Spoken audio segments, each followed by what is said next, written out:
ये कहानी एक भूतिया लड़की की है जिसका भूत होटल की एक रूम में रहता है। जो भी इस रूम में आता लड़की का भूत उसे मार दिया करता था। ऐसे उसने बहुत सारे लोगों की जान ले ली। अब उसे लग रहा था जैसे मेरे साथ धोखा हुआ है, जिसका बदला वो सब लोगों से ले रही थी, लेकिन हकीकत कुछ और ही थी। अब वो हकीकत क्या थी? साथ ही उस भूत लड़की की कहानी जानने के लिए बढ़ते हैं कहानी की तरफ, जिसकी शुरुआत होती है एक होटल को दिखाने से जिसका नाम एम्बर होटल था। यहाँ पर एक लेडी वर्कर का पहला दिन था जो यहाँ पर जॉब करने आई थी। होटल के अंदर आने के बाद उसकी मुलाकात हुई होटल की मालकिन से, जिसका नाम सुकनीति था। वो लेडी वर्कर को कहती है कि दूसरे फ्लोर की सफाई करो और 2 से 3 बार कहती है कि 3rd फ्लोर पर नहीं जाना, क्योंकि वहाँ रेनोवेशन का काम चल रहा है तो तोड़फोड़ हो रही है, तो तुम्हें हमेशा वहाँ से दूर ही रहना है। अब लेडी वर्कर जब 2nd फ्लोर की सफाई कर रही थी तो उसे 3rd फ्लोर से किसी के रोने की आवाज आई, इसीलिए वो मना करने के बावजूद भी 3rd फ्लोर पर चली जाती है। उसने कॉरिडोर का दरवाजा भी खोल दिया और अब आवाज का पीछा करते करते वो एक ऐसे रूम के सामने आ खड़ी होती है जो सबसे अलग ही था, यानी कि उस पर होटल का नंबर नहीं लिखा हुआ था और रोने की आवाज इसी रूम से आ रही थी। तो चेक करने के लिए लेडी वर्कर दरवाजा खोल देती है। रूम के अंदर एक औरत बैठी हुई थी जो पूरी तरह से व्हाइट थी, यानी कि उसकी स्किन, उसके बाल सब कुछ सफेद थे। और अब वो लेडी वर्कर को देखते ही रोने से चुप हो जाती है और एक लाइन बोलती है,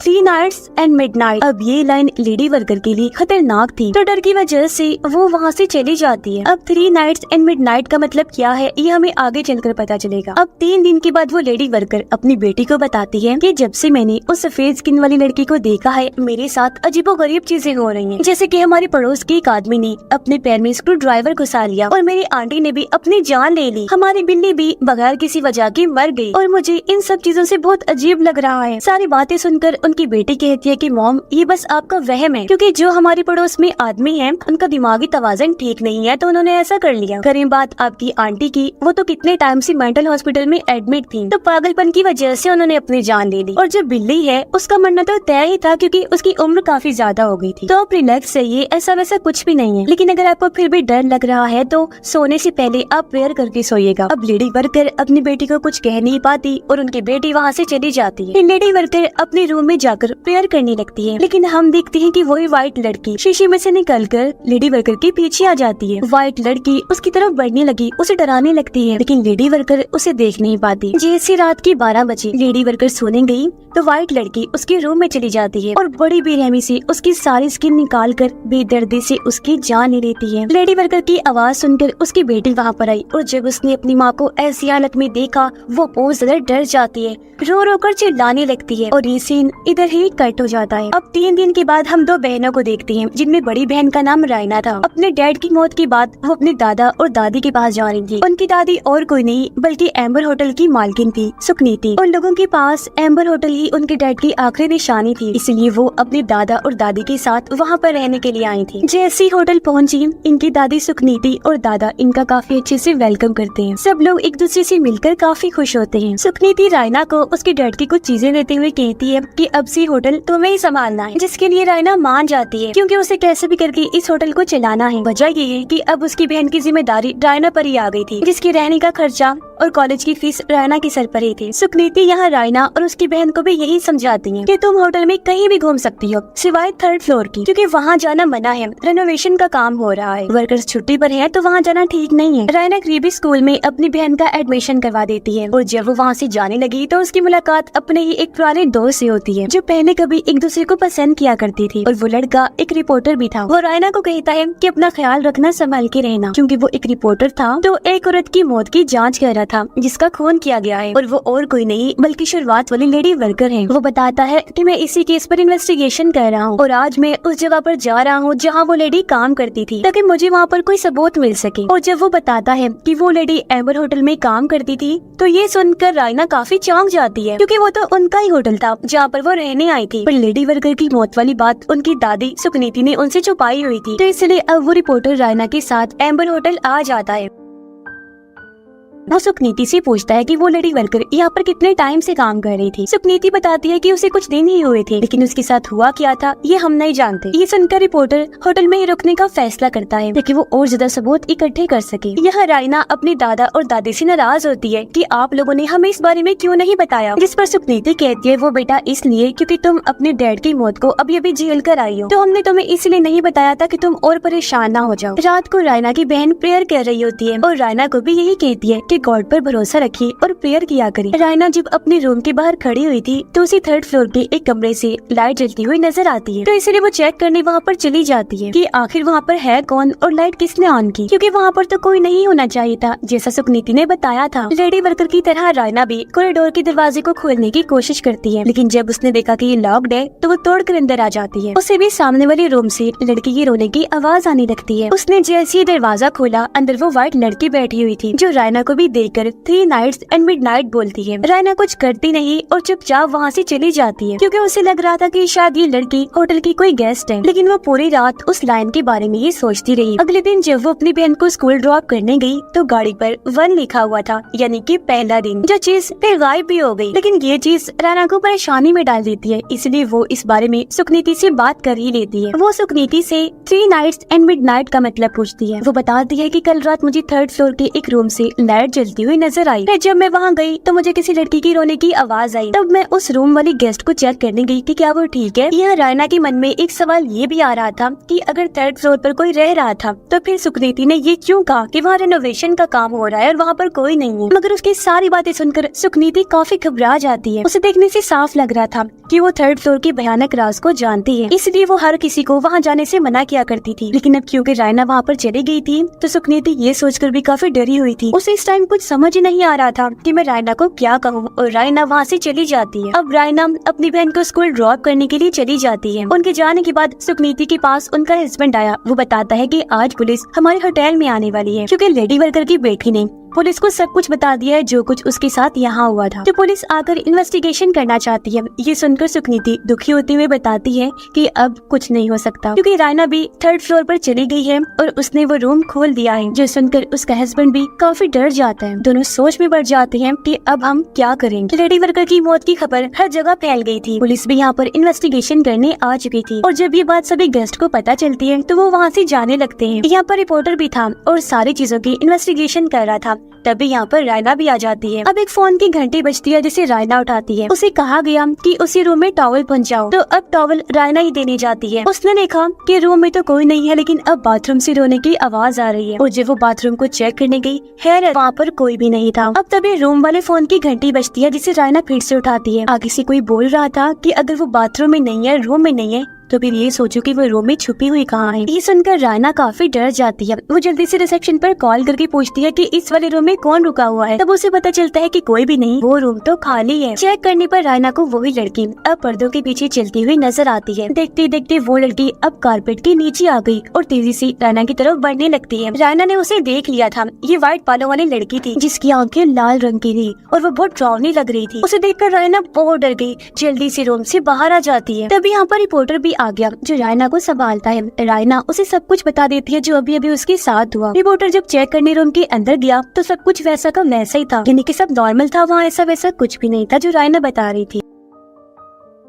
अब जो रायना के साथ हुआ था वो सुनकर होटल का सारा स्टाफ भी अपनी जॉब छोड़ के वहाँ से चले जाते हैं। इसलिए अब मजबूरन सुकनीति और उनके हस्बैंड को रायना और रिपोर्टर को सारी बात बतानी पड़ती है। वो कहते हैं कि 6 साल पहले जब हमारे माली हालात अच्छे नहीं थे तो तुम्हारे डैड यानी कि हमारे बेटे ने हमें बताया कि उसने ये होटल खरीदा हुआ है, तो अगर हम चाहे तो यहाँ रह सकते हैं और जो यहाँ से पैसे मिले उनसे हम अपना खर्चा उठा सकते हैं। लेकिन जब हम इस होटल में आए तो इसकी हालत बिल्कुल भी ठीक नहीं थी, तो हमने पूरे होटल को रेनोवेशन करवाया। और जब एक वर्कर 3rd फ्लोर पर लाइट लगा रहा था तो उसे भी उस नंबर के बगैर वाले रूम में किसी लड़की के रोने की आवाज आई। तब उसने भी चेक करने के लिए वो दरवाजा खोला और अंदर उसे भी वो व्हाइट लड़की मिली, जिसको भी देखकर उसने 3 नाइट्स एंड मिडनाइट बोला। ऐसा होने के बाद उस वर्कर के साथ 2-3 दिन तक अजीब होता रहा और फिर तीसरे दिन की मिडनाइट पर यानी कि 12 बजे उसकी मौत हो गई। फिर वो बताते हैं 3 नाइट्स एंड मिडनाइट का मतलब। वो कहते हैं कि इसका मतलब है कि जिस किसी को भी उस लड़की ने ऐसा बोला पहले 2-3 दिन तक उसके साथ अजीब होता रहेगा और फिर तीसरी रात की मिडनाइट यानी 12 बजे बुरी तरह से उसकी मौत हो जाएगी। इससे जाहिर है वो व्हाइट लड़की ही मारती होगी, जैसा उस वर्कर के साथ हुआ।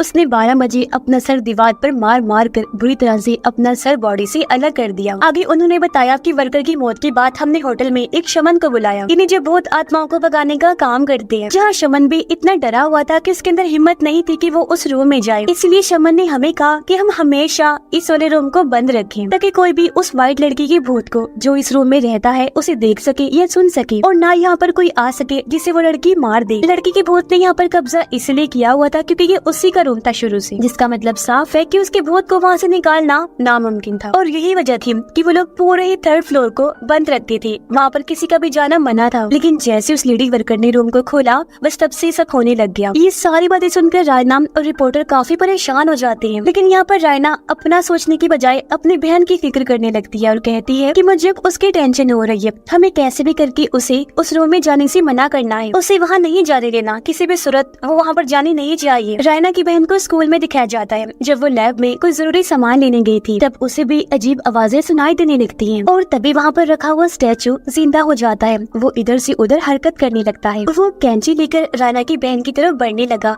और बार बार यही बात कह रहा था कि जब तुम भी मरोगी तो तुम्हें भी वही तकलीफ महसूस होगी जो उस व्हाइट लड़की ने महसूस की थी। ये देखकर वो काफी डर जाती है, चिल्लाते हुए बाहर आ गई। उसकी आवाज सुनकर वहाँ पर लोग इकट्ठा हो जाते हैं और जब रायना की बहन ने टीचर को ये बताया कि अंदर कोई है और स्टैचू इधर से उधर हरकत कर रही है, तो टीचर अब कुछ चेक करने अंदर गई। लेकिन वहाँ पर तो ऐसा कुछ भी नहीं था, सब कुछ नॉर्मल था, सारी चीजें अपनी अपनी जगह पर पड़ी हुई थी। फिर रायना की बहन घर आ गई, जहाँ रायना सबसे पहले उसे एक ही सवाल पूछती है कि क्या तुम 3rd फ्लोर की उस रूम में गई हो या फिर नहीं, जिस पर उसकी बहन ने बताया कि हाँ मुझे भी उस रूम से किसी के रोने की आवाज आ रही थी, तो मैं उसे चेक करने वहाँ पर गई जहाँ मुझे व्हाइट लड़की बैठी हुई दिखी और उसने मुझे 3 नाइट्स एंड मिडनाइट बोला, जिसका मतलब था कि अब इन दोनों बहनों के पास ही सिर्फ 3 दिन का टाइम है। तो अब उस व्हाइट लड़की के बारे में जानने के लिए रायना और रिपोर्टर उसे शमन के पास जाते हैं जिसने 3rd फ्लोर को सील किया था। शमन बताता है कि व्हाइट लड़की ने जरूर कुछ ऐसा छुपाया हुआ है जिससे वो मरने के बावजूद भी आफ्टर लाइफ में नहीं जा पा रही, इसी दुनिया में फंसी हुई है। और अब अगर वो लोग चाहते हैं कि सच्चाई का पता चले तो उन्हें उस लड़की का नाम जानना होगा, क्योंकि लड़की के नाम से ही वो उसके भूत से बात कर पाएंगी। इसलिए अब रायना और रिपोर्टर बाकियों के साथ मिलकर लड़की के नाम के बारे में सोचने लगते हैं। तभी रायना को याद आया कि डैड ने कहा था मैंने अपने दिल में बहुत सारे राज रखे हुए हैं जिनको मैं नॉवल में लिखता हूँ। इसलिए रायना सबको अपने डैड के नॉवल पढ़ने को देती है, क्योंकि उसे यकीन था कि कहीं न कहीं डैड ने अपनी नॉवल में उस व्हाइट लड़की या फिर इस होटल की माजी के बारे में लिखा होगा। लेकिन किसी को भी नॉवल में कोई ऐसी चीज नहीं मिलती, जिस वजह से रायना काफी मायूस हो जाती है और अब वो अकेले ही उस रूम की तरफ बढ़ने लगी उसे चेक करने के लिए, क्योंकि उसे यकीन था कि अंदर जरूर कुछ न कुछ होगा। वो जैसे रूम के बाहर आई, यहाँ पर रिपोर्टर और उसकी बहन भी आ जाती है जो रायना को अंदर जाने से रोकती है, क्योंकि अंदर उसकी जान को खतरा हो सकता है। तब रायना उन्हें समझाती है कि देखो अगर हमने कुछ ना किया तो तीसरी रात की मिडनाइट में हमने तो वैसे भी मर ही जाना है, लेकिन अगर हम कोशिश करें तो क्या पता हम बच जाएंगे। इसलिए अब रायना और उसकी बहन अंदर जाते हैं जबकि रिपोर्टर बाहर ही खड़ा रहता है, क्योंकि अभी तक वो अंदर नहीं गया था तो उस पर 3 नाइट्स एंड मिडनाइट वाला कर्स शराब नहीं चल सकता था।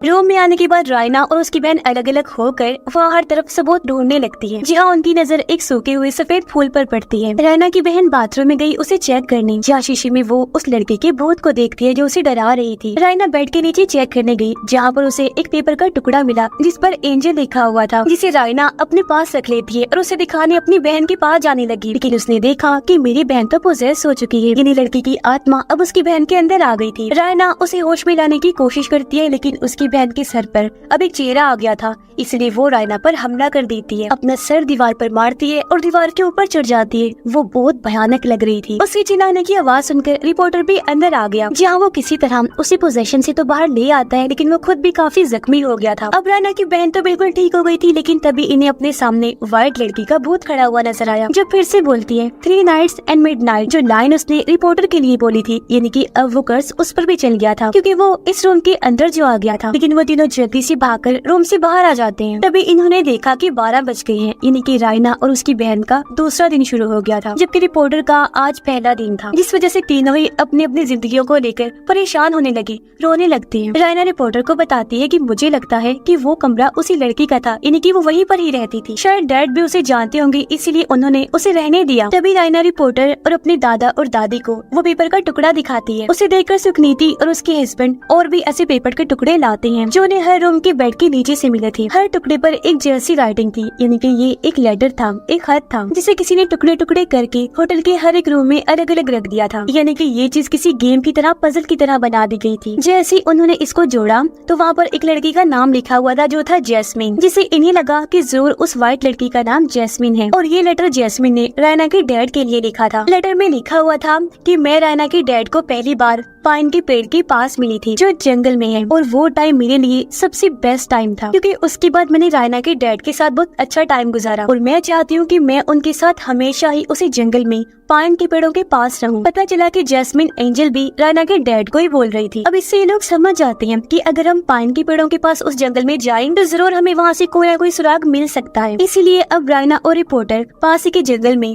पाइन के पेड़ों को ढूंढने निकल जाती हैं। जल्दी उन्हें वो जगह मिल भी गई थी क्योंकि पाइन के पेड़ों के साथ वहाँ बहुत सारे सफेद फूल भी उगे हुए थे और ये वही जगह थी जहाँ रायना के डैड और जैस्मिन मिला करती थी। रायना यहाँ पर आकर और भी चीजें याद करने लगती है। लेटर के मुताबिक वो नॉर्थ की तरफ बढ़ने लगते हैं। वो एक नदी के पास पहुँचे जहाँ उन्हें एक बोटमैन कश्ती में बैठा हुआ इस तरफ आता हुआ नजर आया। उस आदमी से वो पूछने लगे कि आखिर वो व्हाइट फ्लावर्स मेनली असल में उगते कहाँ हैं, यानी कि उनका ओरिजिन कहाँ पर है, क्योंकि हो सकता है जैस्मिन उसी जगह की रहने वाली हो। तो वो बोटमैन बताता है कि वो फूल हमारे गांव में ही उगते हैं, हमारा गांव ही उसका ओरिजिन है और हमारे गांव का नाम भी व्हाइट फ्लावर विलेज है। जिसे सुनकर रायना और रिपोर्टर थोड़ा खुश हो जाते हैं क्योंकि उन्हें लग रहा था कि शायद हम सच्चाई के बहुत ही करीब हैं। इसीलिए वो बोटमैन से मदद मांगते हुए कहते हैं कि आप प्लीज हमें गांव की हेड के घर ले चलिए, हमने उनसे कोई जरूरी बात करनी है। बोटमैन उनकी मदद कर देता है और वो उन्हें हेड के घर ले आता है। जब रायना और रिपोर्टर हेड से बात करना शुरू करते हैं वो उन्हें होटल में हो रही मौतों के बारे में बताते हैं, लेकिन जैसे उन्होंने हेड को व्हाइट लड़की जैस्मिन की शक्ल सूरत के बारे में बताया, यानी कि वो पूरी व्हाइट है, उसकी आंखें लाल हैं,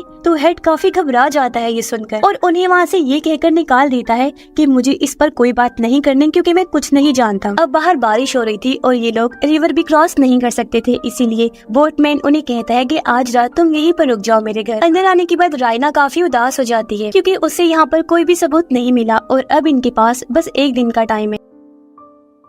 यहाँ रायना रिपोर्टर को ये भी बताती है कि जब मेरी मॉम बीमार पड़ी और मेरे डैड को कैंसर हुआ तो मैंने बहुत प्रेयर्स की, लेकिन फिर भी गॉड ने मेरी नहीं सुनी, मेरी मदद नहीं की, बल्कि मेरे पेरेंट्स को मुझसे छीन लिया। लेकिन सब कुछ भुलाकर जब मैं यहाँ पर रहने आई तो मुझे यहाँ पर भी सब कुछ वही देखना पड़ेगा, यानी कि अपनी और अपनी बहन की मौत। ये बताकर वो रोने लगी, कहती है कि मुझे समझ नहीं आ रही कि गॉड मेरे साथ कर क्या रहे हैं। तब रिपोर्टर उसे समझाता है कि देखो, अगर तुम्हारे साथ बुरी चीजें हो रही है ना आज, तो इसका मतलब है कि गॉड तुम्हें आने वाले बुरे वक्त के लिए तैयार कर रहा है, ताकि अगर कभी तुम आने वाले टाइम में भी किसी मुसीबत में फंसो तो तुम हार ना मानो, बल्कि गॉड से दुआ करो, गॉड पर यकीन रखो। अभी वो ये बातें कर ही रहे थे कि तभी उन्हें हेड और उसकी वाइफ की लड़ने की आवाजें आती हैं, जिससे रिपोर्टर को शक हुआ कि हेड की वाइफ जरूर कुछ ना कुछ तो जानती है और वो छुपा रही है, क्योंकि पहले भी जब वो लोग बातें कर रहे थे तो उसने हेड की वाइफ को चुपके से उनकी बातें सुनते हुए देख लिया था, इसलिए चुपके से हेड के घर घुस जाते हैं और इन्हें वहाँ उस व्हाइट लड़की जैस्मिन की पेंटिंग नजर आती है। और फिर तभी हेड की वाइफ उन्हें बता देती है कि असल में ये लड़की हमारी बेटी है। तो अब वो लोग बोटमैन को और हेड की वाइफ को सब कुछ बताने के लिए कहते हैं। तब बोटमैन उन्हें बताता है कि उस लड़की का यानी व्हाइट लड़की का असल नाम मैनर है, जो कि मिडनाइट में हेड के घर पैदा हुई थी, लेकिन उसे एक बीमारी थी जिस वजह से उसका पूरा जिस्म ही व्हाइट था, यहाँ तक कि उसके बाल भी, उसकी स्किन भी। इसी वजह से तो उसका नाम उन व्हाइट फ्लावर्स के ऊपर रखा गया था, जिन व्हाइट फ्लावर्स पर इस गाँव का नाम रखा गया था। मैनर की शक्ल सूरत की वजह से हर कोई उसे परेशान करता, बच्चे उसे बुली करते थे और अक्सर तो उसे डेविल कहते थे कि ये कोई इंसान नहीं है बल्कि शैतान है। उसकी डैड भी उसे हमेशा पीटा करते, कमरे में बंद करके रखते थे, क्योंकि उसकी वजह से गांव में उनकी इज्जत कम हो रही थी। यही वजह है कि मैनर अकेली रहने लगी। वो अपने माइंड में गेम्स बनाती, अपने साथ ही खेला करती थी और डांस करती थी, लेकिन जैसे 20 साल हुए वो घर से भाग गई और कोई नहीं जानता कि भागकर वो कहाँ गई है। ये सारी सच्चाई जानने के बाद रायना और रिपोर्टर वापस होटल में आ जाते हैं और अब क्योंकि उन्हें मैनर का असली नाम भी पता चल गया था, इसलिए वो होटल में शमन को बुलाते हैं, जहाँ पर शमन मैनर के नाम के जरिए उसकी आत्मा से बात करता है और उन्हें बताता है कि जब मैनर अपने घर से भागी थी तो वो उसी जंगल में उन पाइन के पेड़ों के पास गई थी, जहाँ पर पहली बार उसकी मुलाकात हुई रायना के डैड से, जहाँ पर रायना के डैड ने न सिर्फ उसकी जान बचाई, उसकी मदद की, बल्कि उसे अपने होटल में रहने के लिए रूम भी दिया। उसने अपनी माँ की सारी ज्वेलरी भी मैनर को दे दी, क्योंकि रायना के डैड के पास अपने माँ बाप की यादों के अलावा और कोई नहीं था, और अब क्योंकि वो मैनर को अपना सबसे करीबी इंसान माना करता था तो इसलिए उसने वो सब उसे दे दिया, जिस वजह से मैनर को भी काफी अच्छा महसूस हुआ, क्योंकि पहली बार कोई उसकी शक्ल सूरत ना देखकर उसके इतने करीब आ गया था। अब दोनों इसी होटल में रहने लगे। देखते ही देखते उनमें प्यार भी हो गया, क्योंकि रायना के डैड ने उसे कभी भी इस बात का एहसास होने नहीं दिया कि वो बाकियों से अलग है, जिस वजह से वो खुद भी इस बात को भुला चुकी थी कि मैं बाकियों से अलग हूँ। लेकिन फिर रायना के डैड अपने बिजनेस के सिलसिले में जकार्ता चले गए और उसके पीछे से मैनर उसके वापस लौटने का वेट करती रही, जहाँ उसने रायना के डैड के लिए वो लेटर लेटर वाला गेम बनाया, यानी पजल गेम, जिस लेटर के कई सारे टुकड़े करके उसने हर रूम के बेड के नीचे रख दिया। लेकिन काफी दिन गुजर गए थे और रायना के डैड वापस नहीं लौटे, इसलिए मैनर अब खुद जकार्ता जाकर उसके डैड को ढूंढने लगी। लेकिन वहाँ मैनर ने रायना के डैड को किसी और के साथ देखा, यानी कि उनकी एंगेजमेंट हो गई थी और वो लड़की उसके बच्चे की माँ बनने वाली थी, जिसका मतलब वो समझ गई, यानी कि रायना के डैड ने मुझे धोखा दिया। इस वजह से उस बेचारी का दिल टूट गया। होटल वापस आकर उसने चाकू से अपने जिस्म की सारी जिल्द निकाल दी, क्योंकि इस तरह दिल तोड़कर रायना के डैड ने उसे यह एहसास दिला दिया था कि वो सच में बाकियों से अलग है। वो किसी के काबिल नहीं और ना ही कोई उसे कबूल कर सकता है। सिर्फ अपने शक्ल सूरत की वजह से वो हमेशा अकेली रहेगी। इसलिए वो लगातार 3 दिन तक अपने जिस्म से अपनी स्किन को अलग करती रही। फिर जैसे ही तीसरी रात की मिडनाइट आई तो दर्द में तड़प तड़प कर उसकी मौत हो गई। ये सुनकर रायना और रिपोर्टर को काफी दुख भी हुआ, साथ ही वो काफी डर भी जाती है और शमन से पूछती है कि अब हम इन सबको ठीक कैसे कर सकते हैं। जिस पर शमन कहते हैं कि अब तुम्हें मैनर का टूटा हुआ दिल जोड़ना है, यानी कि अब उन्हें मैनर की लाश ढूंढनी होगी कैसे भी करके, जिसमें उन्होंने मैनर की लाश को किसी ऐसी चीज से जोड़ना है जो जिंदा चीज का काम करे और मैनर इन्हें माफ कर दे। लेकिन जब उन्होंने शमन से पूछा कि हम ये काम करेंगे कैसे, तभी आकर मैनवी आत्मा ने शमन पर हमला कर दिया। वो उसकी गर्दन पकड़ लेती है और बुरी तरह उसका सर जिस्म से अलग करके उसे मार डालती है, जो सीन बहुत ही भयानक था। और अब उसका असली रूप देखकर रायना और रिपोर्टर भी बहुत घबरा जाते हैं। रायना काफी टेंशन में भी थी, क्योंकि सब कुछ ठीक करने के लिए उनके पास टाइम बहुत ही कम बचा था। तभी रायना की बहन की नजर बेड के नीचे पड़ी उसके डैड के सामान पर गई। उसमें एक किताब थी जिस पर लिखा हुआ था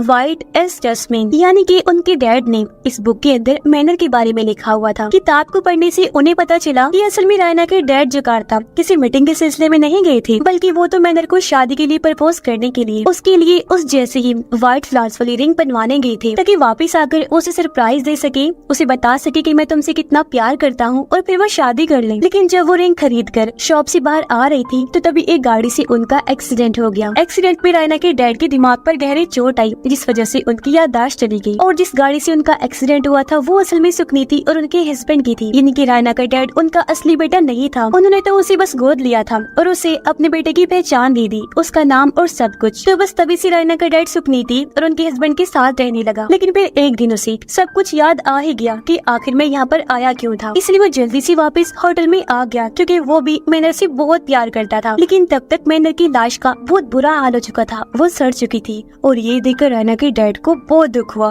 वो पूरी तरह से टूट गई। वो हर टाइम यही सोचती रहती है कि काश उस दिन मैं मैनर को सब कुछ बता देता, सच मैं तुमसे कितना प्यार करता हूँ और तुम्हें सरप्राइज देने के लिए ही मैं जा रहा हूँ। इससे होता ये कि आज वो खुद के साथ ऐसा ना करती और ये दोनों साथ होते और उन्होंने शादी कर ली होती। लेकिन अब क्योंकि मैनर की मौत हो चुकी थी, वो जा चुकी थी, इसलिए रायना के डैड उसकी लाश को होटल के बेसमेंट में बने एक सुरंग में ही दफन कर देते हैं ताकि वो बरी हो सके। कब्र के ऊपर उसने वही व्हाइट फूल वाली रिंग की तस्वीर बना दी जो उसने मैनर के लिए बनवाई थी, ताकि इससे मैनर की आत्मा को सुकून मिल सके और उसकी कब्र हमेशा यहीं पर रहे जहाँ उसने मैनर के साथ अपने इतनी सारी और इतनी प्यारी यादें बनाई। जिसके बाद रायना के डैड हमेशा के लिए इस होटल से दूर चले गए, क्योंकि वो हमेशा इस दुख में रहकर अपनी जिंदगी नहीं जी सकते थे। ये सब देखकर रायना और उसकी बहन समझ गई कि इसका मतलब है कि डैड ने कभी मैनर को धोखा दिया ही नहीं था, बल्कि वो तो उसे इतना प्यार करते थे। मगर सच जाने से पहले ही मैनर की मौत हो गई। तो अब उन्हें कैसे भी करके मैनर को सारी सच्चाई बतानी होगी। जहाँ तभी उन्हें शमन की कही बात याद आती है कि उन्हें मैनर की लाश को किसी ऐसी चीज के साथ जोड़ना होगा जो जिंदा चीज का काम कर सके। और अब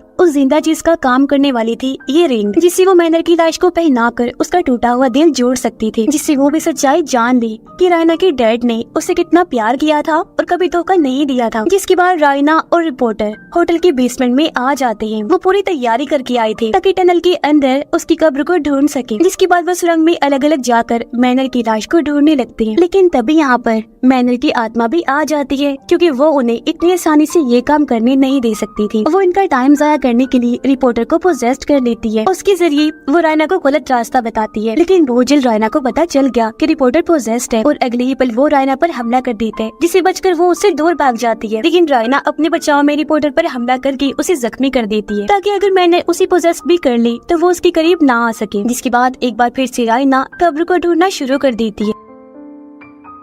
साथ ही वो काफी परेशान भी थी क्योंकि अब उसके पास टाइम बहुत ही कम बचा था। कुछ ही देर में 12 बजने वाले थे। तभी रायना को अपने बैग में अपने दादा और दादी का लेटर मिलता है कि रायना, अगर तुम्हें कोई भी रास्ता ना दिखे तो तुम गॉड से प्रेयर करना, देखना वो फिर तुम्हारी मदद जरूर करेंगे, क्योंकि उसके पास आखिरी रास्ता गॉड ही है जो जरूर हेल्प करते हैं। तो इसीलिए अब रायना प्रेयर करने लगती है। वो रो रो के गॉड से दुआ करती है। उधर रायना की बहन भी अपने दादा और दादी के साथ मिलकर प्रेयर कर रही थी, क्योंकि उसे यकीन था कि हमें सिर्फ गॉड ही बचा सकते हैं। और ऐसा होता भी है, क्योंकि तभी कुछ दूर चलने के बाद रायना को वो कब्र मिल जाती है, जिसे रायना खोदना शुरू करती है और उसे कुछ ही देर में मैनर का स्केलेटन ढांचा मिल जाता है। लेकिन इससे पहले रायना उस रिंग को मैनर के हाथ में पहनाती, यहाँ पर पोजेस्ड रिपोर्टर आ गया। वो रायना पर हमला कर देता है, लेकिन वो जैसी तैसे अपनी जान पर खेलकर वो रिंग मैनर के हाथ में पहना ही देती है, जिससे कि उसकी लाश और जिंदा चीज यानी कि वो एलिमेंट आपस में मिल चुकी थी। ऐसा होते ही मैनर सारी सच्चाई जान गई थी। उसकी आत्मा को शांति मिल गई, सुकून मिल गया और अब वो वहाँ से चली जाती है। कुछ ही देर बाद रायना और रिपोर्टर टनल से बाहर आ गई, जहाँ वो सब लोग आपस में मिलकर जज्बाती हो गए, रोने लगती हैं, क्योंकि उन्हें लग रहा था कि हमने सबने मिलकर आखिरकार सब कुछ ठीक कर ही दिया। रायना और रिपोर्टर ने वो सब कुछ पुलिस को बता दिया जो उनके साथ हुआ था। फिर रिपोर्टर रायना से बात करने आया। उसे कहता है कि मैं आज भी तुमसे प्यार करता हूँ और सिर्फ तुम्हारे साथ ही रहना चाहता हूँ।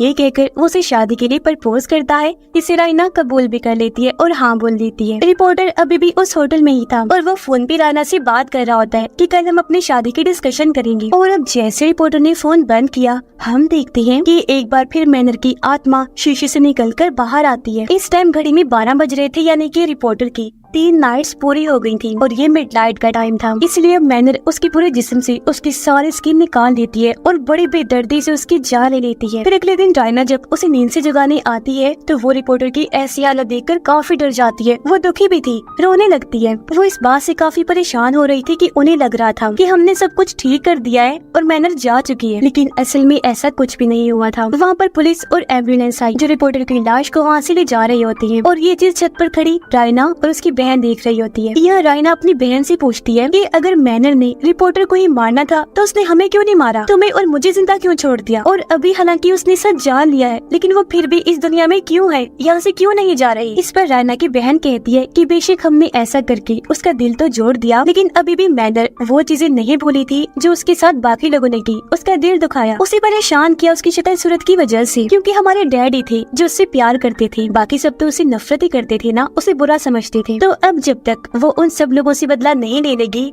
वो यहाँ से कभी नहीं जाएगी। और क्या पता वो जाएगी ना, क्योंकि उसने उस रूम में ही अपनी जान ली थी। तो ऐसा करने वाले लोगों के लिए अगली दुनिया में भी कोई जगह नहीं होती। उनकी आत्मा को कभी सुकून नहीं मिलता और वो हमेशा से ही दुनिया में फंसे रह जाते हैं। जैसे कि मैनर को ही देख लो, वो वहाँ फंसी हुई है। अपनी बहन की सारी बातें सुनकर रायना काफी हैरान रह जाती है। वो सोचती है कि आखिर मेरी बहन को ये सारी बातें कैसे बताएं। और फिर तभी रायना की बहन रायना की तरफ देखती है, जिसकी आंखें एकदम लाल थी, यानी कि मैनर ने उसे पोजेस्ट किया हुआ था, वो उसके अंदर आई हुई थी। और अब तक रायना की बहन जो बोल रही थी वो उसे मैनर ही बुलवा रही थी, जहाँ वो उनसे ये भी कहती है कि तुम्हारे डैड ने हाँ सच में मुझसे सच्चा प्यार ही किया था, इसलिए अब से पूरी जिंदगी मैं तुम्हें कुछ नहीं कहूंगी, कोई नुकसान नहीं पहुँचाऊंगी, क्योंकि तुम दोनों उनकी बेटियां जो हो। जिसके बाद रायना और उसकी बहन अपने दादा और दादी के साथ हमेशा के लिए उस होटल को छोड़कर चली जाती हैं। साथ ही पुलिस ने भी उस होटल को अब पूरी तरह से सील कर दिया था, क्योंकि यहाँ पर इतनी सारी मौतें जो हुई थी। और अब 2 पुलिस वाले 3rd फ्लोर को चेक करने आए। वो उसी मैनर वाले कमरे में जाते हैं जहाँ अंदर मैनर बैठी हुई थी,